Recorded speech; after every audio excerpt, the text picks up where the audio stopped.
Partout où vous nous suivez, soyez le bienvenu dans votre nouveau numéro du magazine Data Market. Nous sommes heureux, nous vous saluons, dépendamment de l'heure où vous nous suivez, dépendamment de la zone ou du parti du monde où vous vous retrouvez. Soyez le bienvenu dans votre nouveau numéro du magazine Data Market. Ce soir, nous allons parler de ce secteur qui nous intéresse tant, qui a fait beaucoup de joyeux, beaucoup de personnes, hommes et femmes d'affaires, c'est le secteur du diamant. Le diamant nous fascine, le diamant nous émerveille. Un cadeau d'anniversaire, un cadeau de mariage, une démonstration de la richesse. Qu'est-ce que le diamant ? Et ce soir, nous allons parler de l'entrepreneuriat dans le secteur du diamant avec quelqu'un que nous ne pouvons plus présenter, mais nous allons quand même vous le présenter. Albert Kalonji Moulopoué, nous vous saluons. Merci beaucoup, messieurs les journalistes. Comment allez-vous ? La grâce nous protège. Nous sommes à votre entière disposition et nous vous remercions beaucoup parce que chaque fois que vous avez besoin de la vraie information dans ce secteur, vous avez toujours fait recours à nous. Nous vous remercions et nous nous mettons à votre entière disposition. Nous sommes dans votre magazine qui vous parle des activités économiques, qui vous parle de la gestion d'entreprise, qui vous parle de l'entrepreneuriat, qui vous parle des lobbyistes, des porteurs en affaires. Le secteur du diamant, communément appelé, géré par l'État tout, où sont-ils ? Mais là, nous avons le président de la FECODI qui va nous en parler en long et en large. Albert Kalonji Moulopoué, vous êtes le président de la FECODI. Le diamant émerveille, le diamant fascine. Que ce soit une bague de fiançailles, que ce soit anniversaire, ça représente l'opulence. C'est quoi le diamant qui fascine ? Pourquoi le diamant émerveille ? Merci beaucoup. C'est une question très profonde. Vous savez, les diamants, c'est les carbones.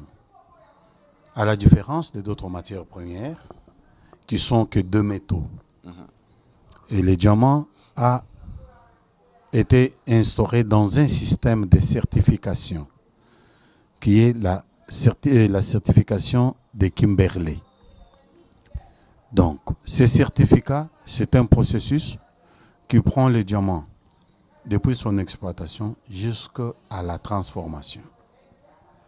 Il y a aucune autre matière première, je voulais dire, qui est dans ce processus de Kimberley. Le diamant, je vous ai dit que c'est un carbone. Et puis, c'est une pierre qui fascine, comme vous avez dit. Pourquoi ? Puisque le diamant est éternel. Regardez ça. L'ouvrage que vous avez en main. Oui. Ça, c'est l'historique du diamant. Si vous voyez, il y a l'historique, la taille et le commerce. Donc, tout est inclus là-bas.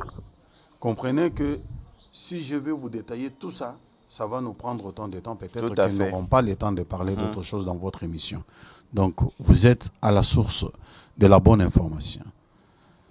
Le diamant est pur, comme je vous ai dit. Il est éternel. Il est arrangé dans une structure des atomes en croix. C'est pourquoi on l'appelle la dureté 10. Et il n'y a aucune force qui dépasse la force de la croix. C'est ainsi que la Bible dit, à la croix, il nous a sauvés, le Fils de Dieu, Jésus-Christ. Albert aussi est pasteur. Je vous dis sincèrement ce qui se passe dans les diamants.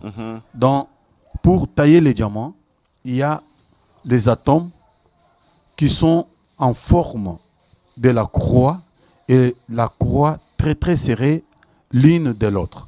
Mais pourquoi le diamant représente la richesse ? Pourquoi tout le monde veut l'avoir ? Et même sur ce billet de 500 francs, vous voyez l'emblème même du diamant représenté. Oui, mais je vais y arriver. C'est pourquoi les diamants ne peuvent pas être taillés par une autre matière, sauf par les diamants. Donc, c'est la force imbrisable. Pourquoi? Par sa structure. D'autres pierres sont des pierres amorphes. Donc, les gens veulent en avoir puisque c'est une pierre que Dieu a cachée au docteur des lois, à ceux qui se prévalent avoir la connaissance, la science, mais il a révélé à ces gens qu'il aime. La fois passée, rappelez-vous, je vous ai dit que moi, quand je réfléchis sur les diamants, je me dis, un creuseur qui n'a jamais été à l'école pour étudier les diamants, il va chercher la petite pierre au coin d'un tamis parmi plusieurs pierres d'autres. Et il sait que ça, c'est les diamants. Ces pierres-là sont fausses. Alors, c'est une révélation, c'est la bonté de notre Dieu. Et comme nous sommes tirés de cette terre-là, nous avons les atomes communs à ceux des diamants. Donc c'est pourquoi nous sommes plus attachés à ça et que nous départir de ça, ça sera très difficile. Albert Mukendi, très chers téléspectateurs, si vous nous prenez de cours, nous parlons de l'entrepreneuriat dans le secteur du diamant avec Albert Kalonji Mulopwe. Albert, nous allons directement dans le vif du sujet. À très bientôt, le gouvernement sera mis en place. Déjà, FCC et Cash se sont entendus pour avoir dans leur gouvernement 65 membres. Vous, en tant qu'acteur, artisan dans le secteur du diamant en RDC, qu'est-ce que vous attendez de ce nouveau gouvernement, en commençant par le Premier ministre, Sylvestre Ilunga Ilukomba, ainsi que du prochain ministre de votre tutelle, de votre ressort? Qu'est-ce que vous attendez pour faire émerger ces secteurs en RDC? Merci beaucoup, messieurs les journalistes. Ce que nous attendons du gouvernement qui va sortir, nous allons rentrer un peu dans le temps. Nous avons vu le feu président maréchal Mobutu qui a dit « Seul, il ne peut rien, mais avec tous, il peut tout ». Nous avons vu avec Mouzé, quand il est venu, il a dit « l'AFDEL, c'est le conglomérat des aventuriers ». Nous avons vu avec le président honoraire, Joseph Kabila Kabange, il a dit qu'il n'a pas 15 personnes pour l'aider dans sa tâche. Et il a même enfoncé les clous. Il a dit qu'il n'a pas pu transformer l'homme congolais. Où est-ce que vous voulez en venir? Oui, j'arrive. Prenez toute votre patience puisque vous m'avez posé la question. Souffrez quand même que je m'introduise avant que je vous rencontre. Alors, qu'est-ce que cela veut dire? Ça veut dire que quand il y a le favoritisme, on n'ira nulle part. Il faut qu'on travaille avec les techniciens du terrain. Il y a l'autre fois que le président honoraire du Sénat, Kengo Odondo, qui était qualifié d'un homme de rigueur. Qu'est-ce qu'il avait dit? Il faut l'homme qu'il faut à la place qu'il faut. Donc, c'est là où je vais vous rencontrer pour vous dire qu'il faut les techniciens du terrain pour faire ce travail, mettre les cadres, faire des réformes pour que la population se retrouve, pour que tout ce que nous pouvons faire soit l'œuvre de la satisfaction de la population congolaise d'abord. Et puis les gens qui viendront, ils trouveront des cadres dans lesquels ils doivent travailler et non pas imposer des cadres au pays. Voilà. Mais le Premier ministre entrant, Sylvestre Ilunga Ilukamba, a présenté un profil de ceux qui doivent participer dans le gouvernement. Mais vous avez entendu ce qu'il a dit. Vous qui êtes dans le secteur, par exemple, des matières précieuses et semi-précieuses, est-ce que vous avez eu le temps, par exemple, d'aller vers le Premier ministre pour lui dire, vous avez parlé, il faut l'homme qu'il faut à la place qu'il faut, qu'il doit avoir les compétences nécessaires pour nous gérer nous aussi. Est-ce que vous l'avez aussi proposé un profil? Parce que là, vous êtes en train de vous plaindre, vous avez refait l'histoire, Musée, Joseph Kabila, ainsi de suite, Kengo. Oui, c'est bien beau, mais vous qui êtes technicien concernant les matières précieuses et semi-précieuses, est-ce que vous avez aussi présenté votre proposition de profil pour dire, Premier ministre, voici le profil, c'est que doit connaître celui qui va nous gérer dans un futur proche en tant que ministre de notre tutelle, voici les compétences et voici la vision qu'il doit avoir. Est-ce que vous l'avez fait, au lieu de condamner les autres? Merci, mais vous avez entendu, ce gouvernement-là est plus politique que technique. Mais ça a toujours été comme ça partout dans le monde. C'est pas comme ça partout dans le monde. On fait recours à la technique c'est dans au les bureaux, dans militantisme. l'administration. S'il vous plaît, ce n'est pas tout le monde qui doit adhérer dans un parti politique pour accéder à un poste de responsabilité. Je ne crois pas. Donc, tout n'est pas à dire devant la caméra, comme c'est un gouvernement composé de FCC et des cash. Bon, nous ne savons pas. Nous aussi, nous avons fait ce que nous pouvons faire. Tous ceux qui vous suivent maintenant partout dans le monde attendent, mais qu'est-ce que vous voulez qu'on fasse de vous? Jusque-là, vous n'avez encore rien proposé de concret. Par exemple, nous voulons ceci, cela. Ce que nous voulons la réforme, les cadres. Je sais que la fois passée, je vous ai montré ces documents. Il y a un peuple qui est marginalisé.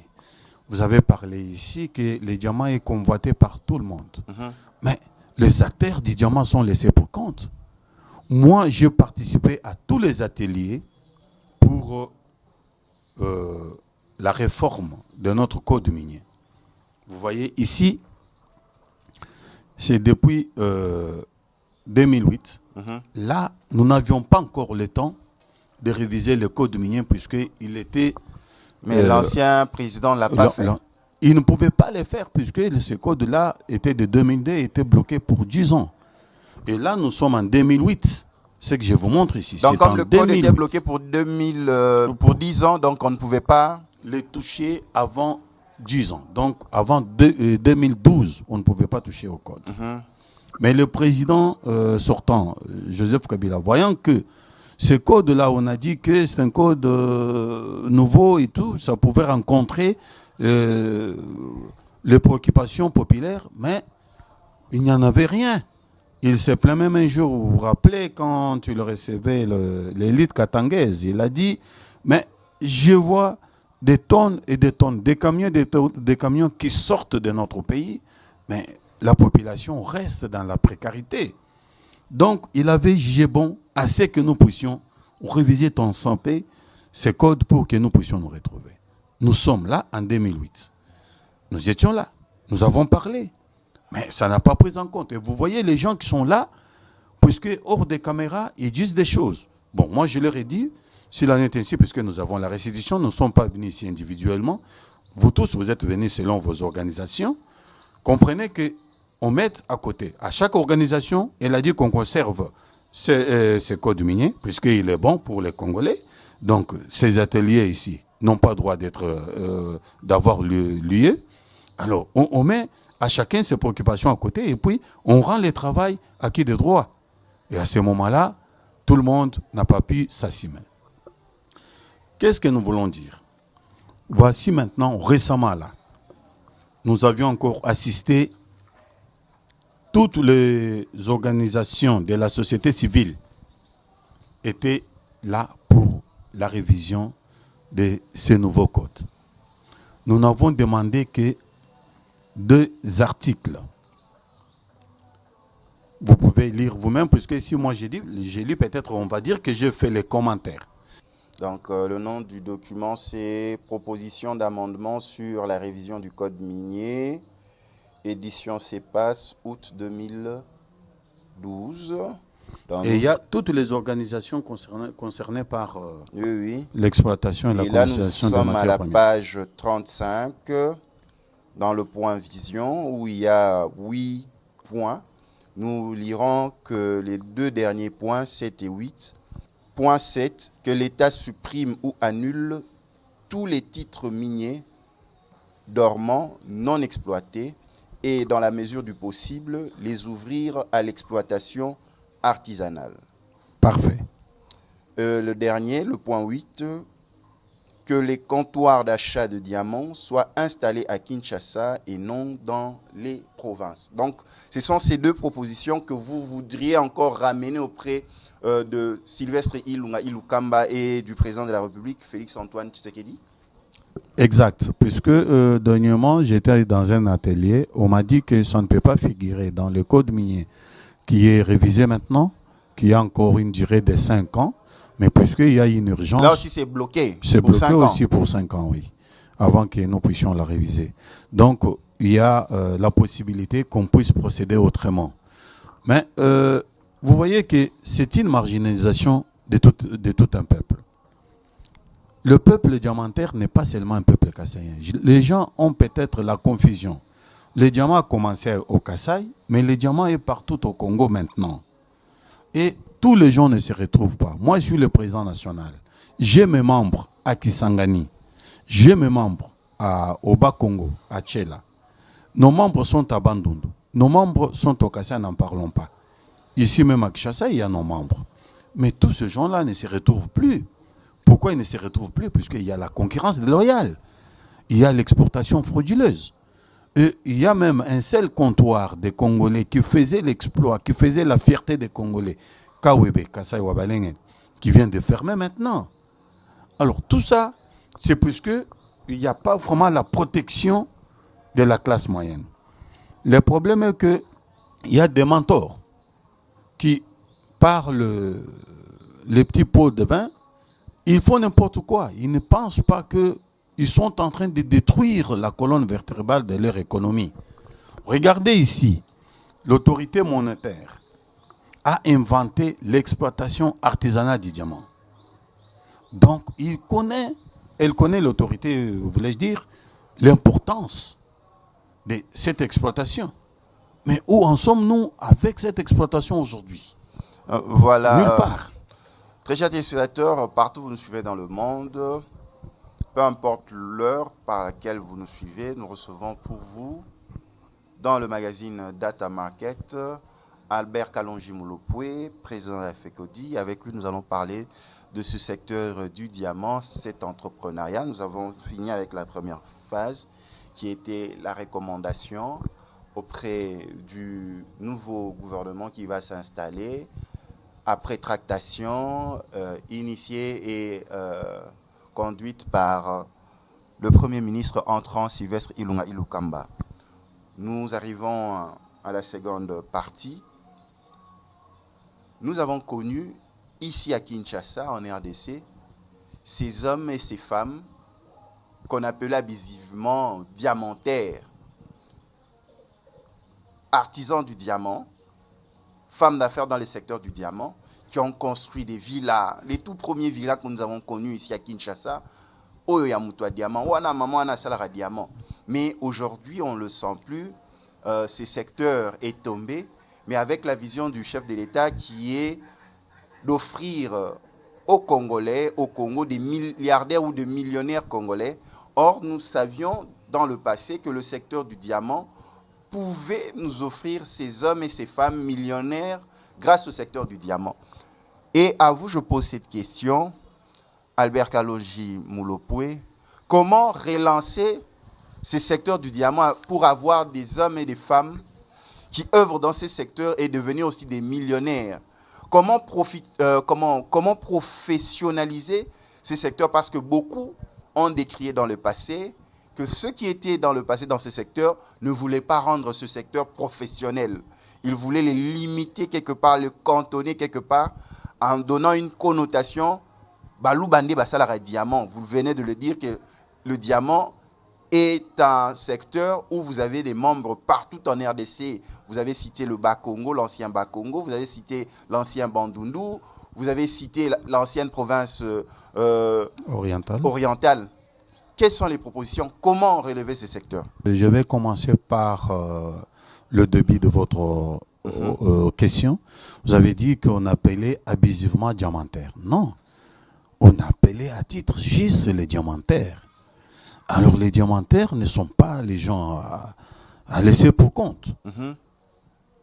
Vous qui faites l'Europe, nous qui faisons l'Europe, il n'y a aucun quartier qui est protégé comme celui des diamantaires. Sans nous jeter des éloges. Quand vous êtes ici chez nous, vous voyez quand même que c'est un cadre qui mérite pour un président des diamantaires. Vous voyez, j'habite dans un palais avec des marbres partout. Donc, ce n'est pas quelque chose comme ça à prendre au hasard, puisqu'il y a la mauvaise considération. Les gens disent, ce sont vos gens-là qui n'ont pas étudié, qui ont attrapé de l'argent comme ça, il faut les casser. L'argent facile. Oui. Mais eux, ils n'ont pas prouvé de quoi ils sont capables dans ce qu'ils font. Hein. Ils ont démontré leurs limites. Pour revenir à votre question, comment il faut recadrer les systèmes pour que les gens se retrouvent? Je vous ai parlé de la marginalisation de toute une population. Ça, c'est fait à dessein. Puisque quand vous êtes dans un pays, vous n'avez pas les champs d'exploitation. Vous ne faites pas des champs pour amener à manger au marché. Donc, vous êtes un pays mort. C'est ça ce qu'on a fait avec nous. On nous a coupé de notre champ d'approvisionnement, qui est les carrés miniers qu'on a distribués anarchiquement. Et ces carrés-là ne sont pas exploités jusqu'à aujourd'hui. Les gens se contentent d'en avoir. Ils viennent ici à Kinshasa, ils trouvent des documents. Quand ils rentrent là-bas, ils n'ont pas le matériel pour commencer l'exploitation. Et c'est le petit creuseur. C'est pourquoi nous disons qu'il y a l'exploitation de l'homme par l'homme. Et c'est le creuseur, avec leurs infimes moyens, ils se démènent, ils font sortir les graviers et tout de suite, le gros bois sort. Pour ceux qui ne savent pas, c'est quoi un carré minier? Parce que tout le temps, vous dites carré minier, on a distribué de manière marginale le carré minier. Oui, le carré minier, c'est un espace limité en mètres carrés qu'on octroie par la CAMI. Les CAMI, je voulais dire le cadastre minier. Donc, on vous donne une portion de terre. Dans cette portion, personne d'autre ne peut y exploiter, sauf vous. Mais il y a un problème que les gens qui ont pris ces carrés-là, ils ont trouvé que ce n'est pas rentable, puisque l'exploitation industrielle ou bien semi-industrielle, ce n'est pas possible dans la zone comme la zone de Tchikapa, là où l'exploitation avait commencé avec la Belgique, et après, la Belgique s'est délocalisée pour Kasaï oriental, puisque trouvant qu'il n'y a pas la quantité au niveau industriel exploitable à Tchikapa. Bon. Et puis, il y a les gens qui se sont aventurés encore comme ça. Ils ont trouvé qu'il n'y a pas la quantité exploitable semi-industriellement ou bien industriellement. C'est ainsi que maintenant, ils rançonnent la population, le petit creuseur. Quand il trouve son gravier, c'est son thé qui saute dessus. Un diamant de 2 carats est tout raché. Et puis, il coupe les graviers et consort. Et il y a encore plus fort que ça maintenant. On dit qu'il y a les coopératives minières. Dans les coopératives minières, les gens seront employés comme des salariés à la fin de chaque mois. Le mal, avoir un salaire chaque mois, peut-être vous n'aurez pas un diamant, mais vous êtes payé chaque mois. Oui, mais je vous montre le mal, c'est quoi? Le diamant doit rester et doit être le métier libéral, puisque dans les diamants, il y a plus la prospection que l'exploitation. Dans la prospection, vous n'allez pas dire aux gens, puisque vous êtes dans mon carré, et quelqu'un a fait sa prospection, a trouvé un puits là-bas qui fournit beaucoup de diamants, vous lui dites, non, vous restez ici, je vais vous payer $20. Non. Il va chercher comment c'est confiné là-bas pour trouver aussi le moyen de survivre. Quand vous dites la prospection, c'est la recherche du diamant avant de l'exploiter. Si. Ou avant de le vendre. Oui. Donc vous investissez de l'argent, vous allez dans les graviers, c'est ça la procédure. Oui. Bon, pour venir à votre question, vous dites, mais où est le mal si quelqu'un est salarié et puis il peut exploiter tout un temps, là il n'a pas trouvé les diamants, mais il a son salaire à la fin du mois. Je vais vous dire une chose. Quelqu'un ne peut pas supporter des gens durant toute une année sans qu'il y ait la production, il continue à les payer. Il va les payer avec quel argent? Il faut que ce soit le produit de leur travail. Ça, c'est de un. Là, nous sommes au moins d'accord. Mais au cas où on exploite, on trouve les diamants. Par exemple, dans les diamants, ça ne demande pas beaucoup d'investissement, en fait. Ça ne demande pas beaucoup d'investissement. Bon, quelqu'un peut oser avec un $100, il trouve un diamant, un colis de diamants de $10 000. Tout de suite, l'écraseur qui connaît la valeur de son diamant, puisque celui qui finance toujours ne connaît pas. Oui. L'écraseur qui connaît, il trouve son diamant et il sait que ce diamant ici vaut autant. À peu près, approximativement, ça vaut autant.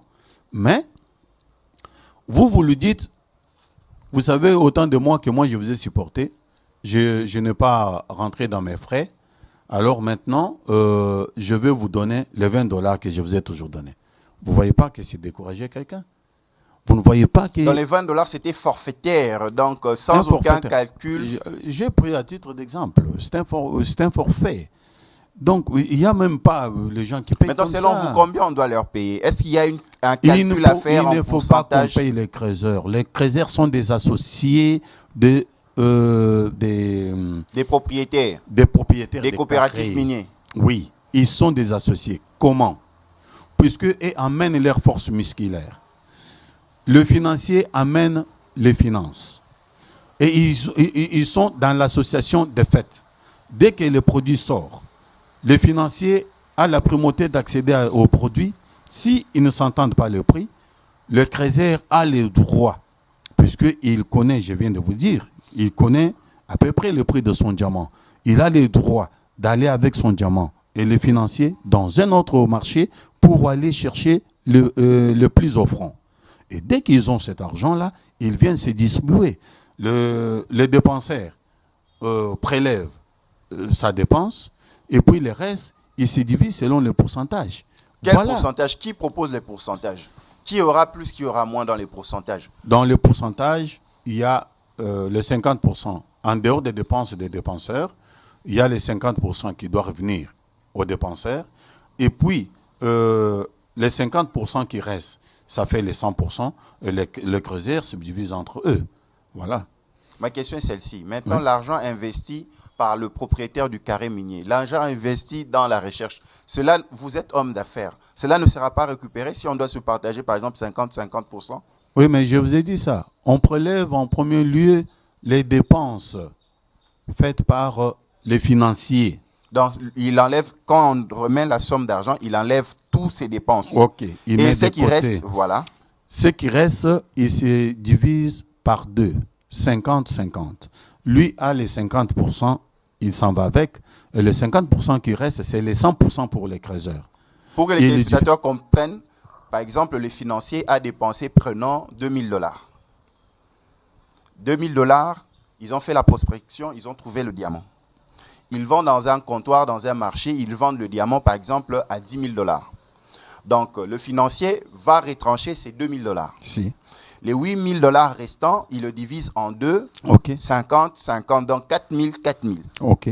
Donc c'est là la proposition que vous faites en tant que C'est comme ça que ça s'est toujours fait chez nous. Quand il y a eu la surproduction des diamants, c'est toujours comme ça. Mais alors, on appelle ça chez nous, s'il vous plaît, on appelle ça chez nous Djingomba. Djingomba, c'est comme l'ikelemba. C'est comme une restourne. C'est ça Djingomba. On ne peut pas tenir les gens sous les dictats comme ça. On leur dit non, vous n'avez droit qu'à autant. Non. Ce sont des gens, ce sont des libéraux. Vous êtes dans un métier et apportent ce qu'ils peuvent apporter. Vous aussi, vous apportez votre part. À la fin, vous partagez le revenu. Le butin est partagé comme ça. Mais nous voudrons comprendre. Vous aviez votre procédure déjà dans le secteur du diamant que vous faites. Mais à quel moment ou qu'est-ce qui a poussé que l'on change, que l'on commence à payer forfaitairement au lieu de payer comme vous l'aviez mentionné là avec l'exemple Mais je vous ai parlé de la marginalisation. Qui a marginalisé? C'est l'État. Mais c'est l'État. C'est l'État qui met les cadres. C'est l'État. C'est la marginalisation de la population. Est-ce que vous pouvez comprendre que je suis dans tous ces ateliers? Je dépense et mon temps et mon argent. Je ne suis jamais rémunéré. Même pas le per diem qu'eux touchent. Ils disent, vous êtes du secteur privé. Mais tout ce que moi je propose, on n'a jamais pris en considération. Regardez ces documents. Ça, c'est les documents que nous avions travaillé avec CSC pour la mise en place des certificats de Kimberley. Mais tout ce que nous avions proposé ici, on n'a pas pris ça en compte. Alors, vous voyez qu'on nous utilise comme leur marchepied. Alors, c'est ça ce que nous disons. Maintenant que nous avons un nouveau pouvoir, et le pouvoir émanant de la population, alors nous trouvons que l'occasion est là devant nous pour réclamer et puis montrer comment il faut que les cadres soient mis dans ces secteurs pour que les gens se retrouvent. Très chers téléspectateurs, là nous arrivons à ce point. Le chef de l'État, Félix-Antoine Tshisekedi Tshilombo, est en train de promouvoir l'entrepreneuriat congolais. Cette élévation de l'homme et de la femme d'affaires congolais, afin de créer un patronat congolais fort. Et dans cette troisième phase, avec notre participant à l'émission Data Market, nous allons échanger sur ce point. Albert, nous arrivons à la troisième phase de nos échanges. Vous l'avez vu, le président de la République est allé à Abuja, sommet des entrepreneurs. Ici, il reçoit des entrepreneurs, il soutient les activités des entrepreneurs, tout ce Congolais et Congolaises capables de créer dans leur secteur d'activité des richesses, de l'argent. L'État congolais veut les accompagner. Vous êtes dans les secteurs du diamant. Oui. Pensez-vous aujourd'hui que de jeunes peuvent se lancer dans ces secteurs, réussir dans ces secteurs? Mais notre capital initial, c'est quoi? C'est le capital humain. Le capital humain, c'est qui? C'est l'homme congolais. C'est la jeunesse qui a la vivacité pour faire ce travail. Donc, la jeunesse doit vraiment se donner à ce travail. Mais il y a un problème. Il faut qu'elle se retrouve. Puisque s'il y a toujours ces cacophonies, ici, c'est des ordres des plus forts qui viennent toujours pour marcher sur le plus faible. À ce moment-là, les jeunes gens ne trouveraient pas leur compte, et ils sont obligés d'aller chercher ailleurs. Donc là, indirectement, vous êtes en train de dire que pour l'instant, le secteur du diamant en RDC n'est pas un bon secteur favorable pour l'entrepreneuriat jeune, par exemple? C'est ça que vous êtes en train de dire pour le moment, il faut rectifier les choses.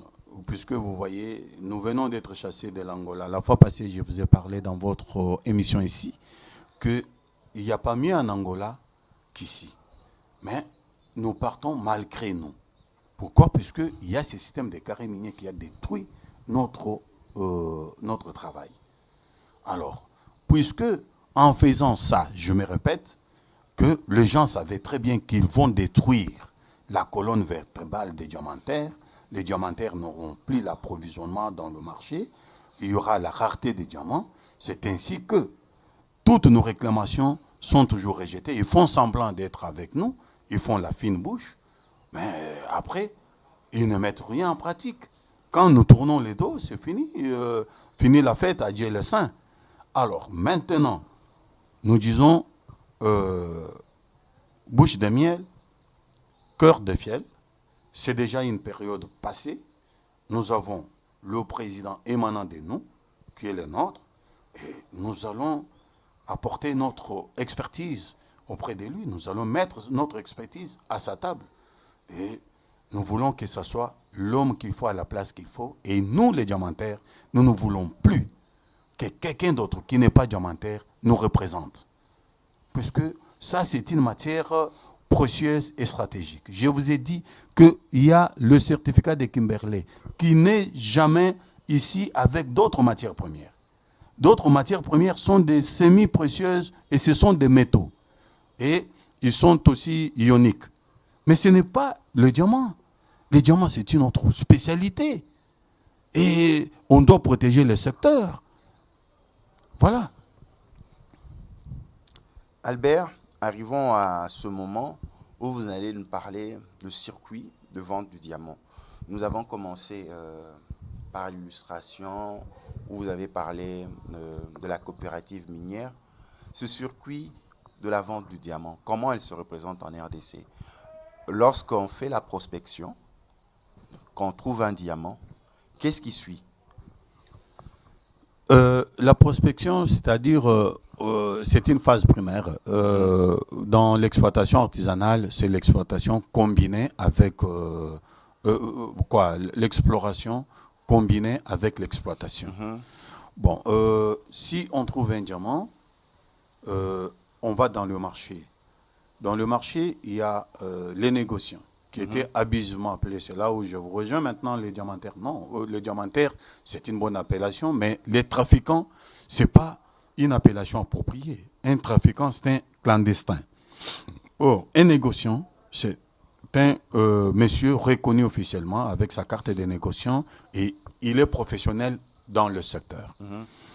Quand le creuseur trouve le diamant, ils vont s'amener auprès des négociants. Dans les négociants, il y a plusieurs catégories. Il y a catégorie C. Tout ça, c'était bien réglé. Mais les gens ont détruit le secteur puisqu'ils ne sont pas du secteur. Ils sont là dans des choses, des mafias. Ils sont des commerçants. Ils viennent là-bas. Oh, nous allons faire. Les gens qui ne connaissent rien du secteur. Alors, il y a des catégories dans les négociants. Il y a la catégorie C. C'est la catégorie qui achète des chantiers en chantier, donc auprès des creuseurs qui veulent vendre la petite production auprès des gens qui récoltent. Ils achètent auprès de creuseurs. Ils achètent. Là, ils peuvent avoir un montant de combien pour acheter, par exemple, à titre d'exemple? Il n'y a pas un montant déterminé à n'importe quel montant. 10 000, 3 000, $100, quelqu'un peut venir trouver un diamant? Oui. Il y a même les diamants pour $10, $20. Il y a même pour $2. Donc, ce sont des petites quantités comme ça qui sont en train d'acheter auprès de creuseurs pour collecter, faire un colis. Un colis, donc, c'est-à-dire des petites productions que quelqu'un achète, met ensemble et il amène maintenant à la catégorie B. Catégorie B achète pour amener à la catégorie A. Catégorie A achète pour amener au comptoir agréé et les comptoirs agréés font l'exportation. Voilà comment les choses ont été structurées. On n'a pas bien compris. Catégorie B, A. Catégorie B, ça, à titre illustratif, nous retrouvons qui dans la catégorie B?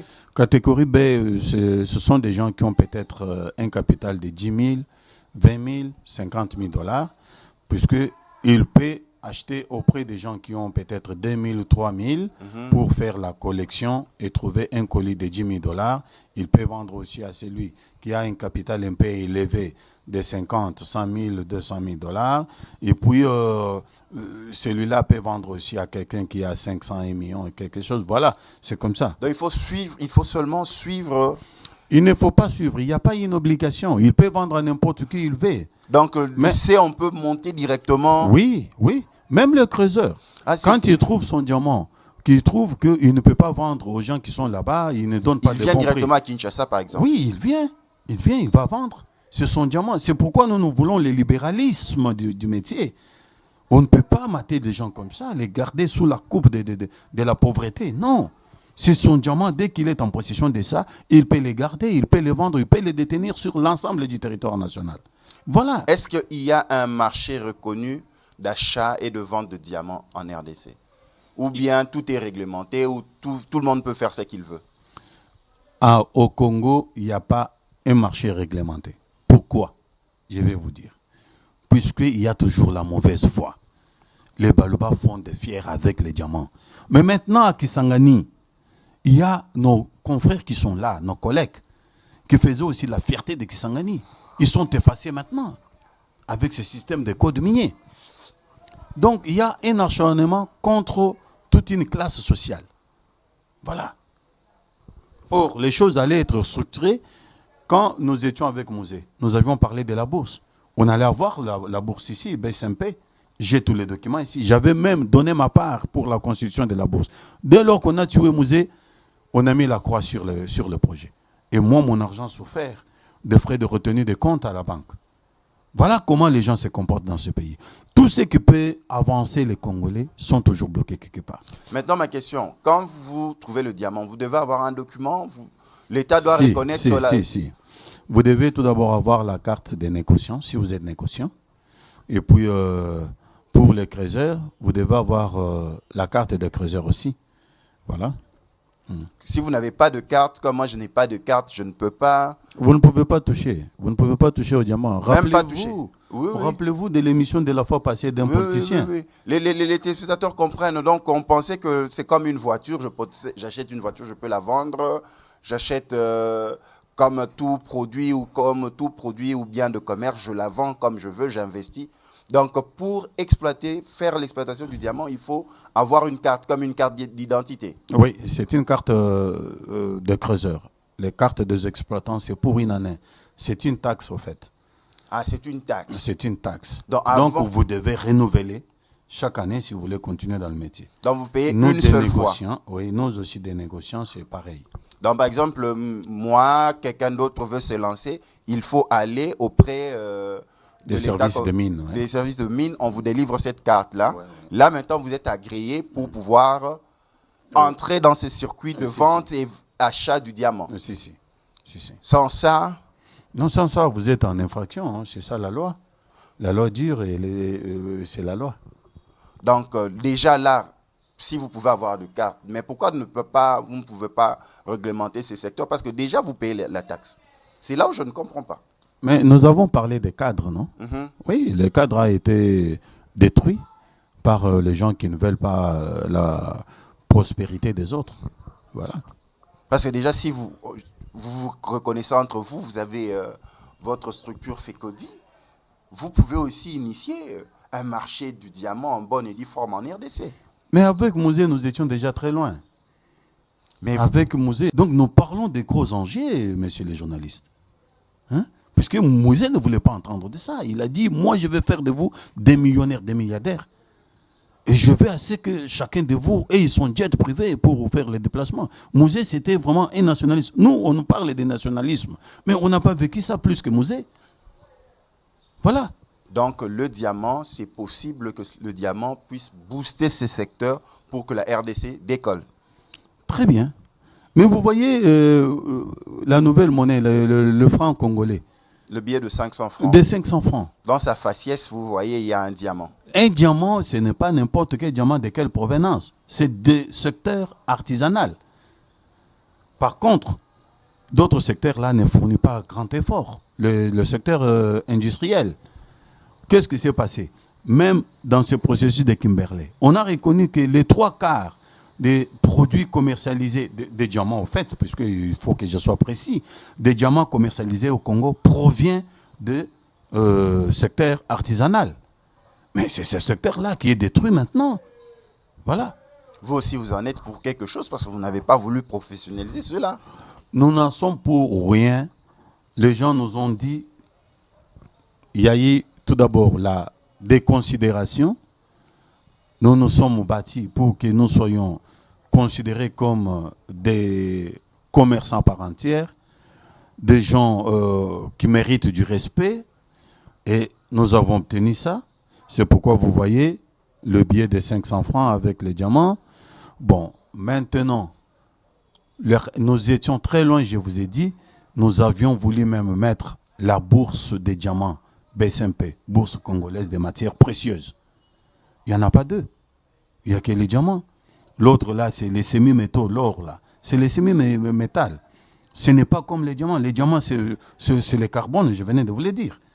Donc, ils sont dans des matières de métaux, des matières ioniques, des matières semi-métal, des choses comme ça. Mais ce n'est pas les diamants. Les diamants, c'est les carbones pur et simple. Voilà. Est-ce que vous pensez, parce que là nous tendons à la fin, est-ce que vous pensez qu'on doit ouvrir une école de diamants où on apprend aux gens, aux jeunes, comment travailler dans ces secteurs? Vous êtes aussi d'accord pour cette proposition-là? Une école, un institut, tout ça parce que la RDC est un pays où il y a beaucoup de minerais, mais est-ce que nous ne pouvons pas créer une école où on apprend, à reconnaître les matières précieuses et semi-précieuses, de 2, comment travailler, faire la prospection de ces matières précieuses et semi-précieuses, et de 3, comment entreprendre dans ce secteur? Vous ne trouvez pas aussi que c'est une bonne proposition? Non, moi je ne crois pas que ça doit être comme ça. Parce que quand on parle de la matière précieuse ou bien de la matière première, il y a la confusion totale. pour arriver dans votre secteur, le diamant. Oui, mais moi je veux bien qu'on parle du diamant. Oui, du diamant, Je veux bien qu'on parle du diamant, puisque le diamant, je viens de vous montrer qu'il a un certificat unique à travers le monde entier. Une école d'entrepreneurs en diamant, par exemple. Oui, mais le diamant brut... On vous prend, vous, comme professeur, par exemple. Vous êtes avec des étudiants, vous leur formez, c'est ça le diamant. Si vous voulez exploiter le diamant, voici comment on le fait. Vous ne trouvez pas? Et pour que nous puissions avoir cette classe d'hommes d'affaires qui comprennent, par exemple, votre secteur. Oui, mais il y a cette classe-là. Mais il y a une difficulté, laissez-moi vous dire. Quelle est la difficulté? La morphologie des diamants bruts, elle est estimable à chaque expertise, à chaque œil. Moi, aujourd'hui, on peut me donner le diamant qui vaut plus beaucoup d'argent. Si je les sous-estime et que le propriétaire part avec ces diamants-là ailleurs, il y trouve plus. Donc, vous voyez que mon appréciation n'a pas été bonne. Puisque pour le diamant brut, il n'y a pas le prix unique. Non. Il y a le prix approximatif. Alors, maintenant, s'il faut installer les écoles, c'est quand on va passer à la transformation. Il nous reste quelques minutes, hein, donc vous en profitez aussi pour faire votre conclusion. Hein. Merci. À peu près 3 minutes. Oui. Je disais, vous voyez la morphologie là.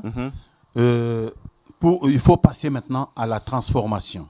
C'est à la transformation qu'il y a un certificat de taille. Et à cette transformation-là, il y a la morphologie finale. Ça devient une matière finie. Et à ce moment-là, il y a des points qui permettront à faire les calculs pour arriver à un prix de vente et à un prix d'achat. Donc, il y a des points techniques. Des choses que je vous dis, peut-être que ce n'est pas facile à capter, puisque je vous ai dit que c'est une matière très stratégique. Et puis, il y a même les gens qui sont dans le bureau là-bas qui ne connaissent pas de tout ce que nous parlons ici. Ils ne font que fuir de l'argent. Les 3 milliards qui partent en éclat comme ça. Et maintenant, on parle même des 4 milliards qui partent comme ça en éclat, en fraude. Et puis, il y a les gens qui se contentent avec leur fanatisme de partis politiques. Nous allons faire, nous allons faire. Or, ils ne maîtrisent rien dans le secteur. C'est pourquoi nous disons, nous ne voulons plus que quelqu'un d'autre qui n'est pas de notre secteur parle au nom des diamantaires congolais. Les diamantaires congolais sont reconnus officiellement. Ils ont leur syndicat depuis 1999. Et puis, ils ont été dans tous les ateliers. Et c'est l'AFECODI qui doit parler au nom et pour les comptes des diamantaires congolais.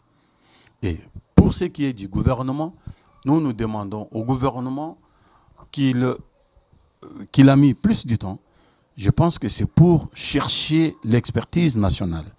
On ne peut pas tout le temps être à la moquerie des petits pays comme ça, qui pensent que nous ne sommes que dans la jouissance, nous ne réfléchissons pas sur notre pays, et les jettent l'opprobre sur nous. Ça ne peut pas être comme ça tout le temps. Les gens se recherchent toujours, mais il faut quand même qu'on trouve qu'à la finalité, notre œuvre est profitable à notre population et nous sommes respectables de par le monde entier. Ce n'est pas tout le temps qu'on peut avoir un panier qu'on doit aller commander, mettez. Non. Quand nous avons la matière première ici et que nous ne savons pas comment gérer notre matière première, nous avons la Banque centrale, nous avons tous les minéraux du monde, si je ne m'abuse pas. Mais est-ce qu'il y a les stocks à la Banque centrale? Il n'y en a pas. Ça sera déjà la fin. Merci. Mais permettez que je dise que la Banque centrale doit aussi penser à trouver un cadre pour l'achat des matières premières. Quand on dit qu'il y a baisse, il faut savoir retenir pour que de l'autre côté, il y ait une forte demande pour qu'on mette la marchandise sur le marché. On ne peut pas tout le temps produire et aller vite. Et moi, je vais vendre. Et vous vendez en précipitation, ça ne vous profite pas. Comme ça, on joue avec la loi de l'offre et de la demande. Voilà, là, ce sont les derniers propos de notre invité dans le magazine Data Market. Vous nous avez suivis partout, ceux qui nous ont suivis sur Kin 24, le lundi à 22h, rediffusion le mardi à 11h juste, et ceux qui nous ont suivis partout à travers le monde grâce à notre page Twitter, Facebook, YouTube. Merci de nous avoir suivis.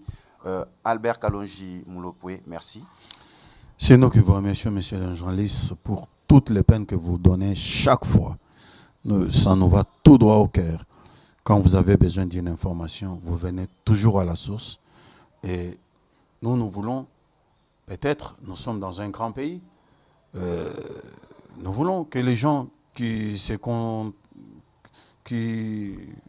contentent de représenter les métiers dont ils n'ont pas l'expertise, viennent aussi auprès de vous pour faire le mea culpa, puisque nous sommes tombés très bas, nous avons les budgets très, très minimes, et puis l'argent part comme ça en fraude. Tout à fait. Merci de nous avoir suivis. Que Dieu vous bénisse.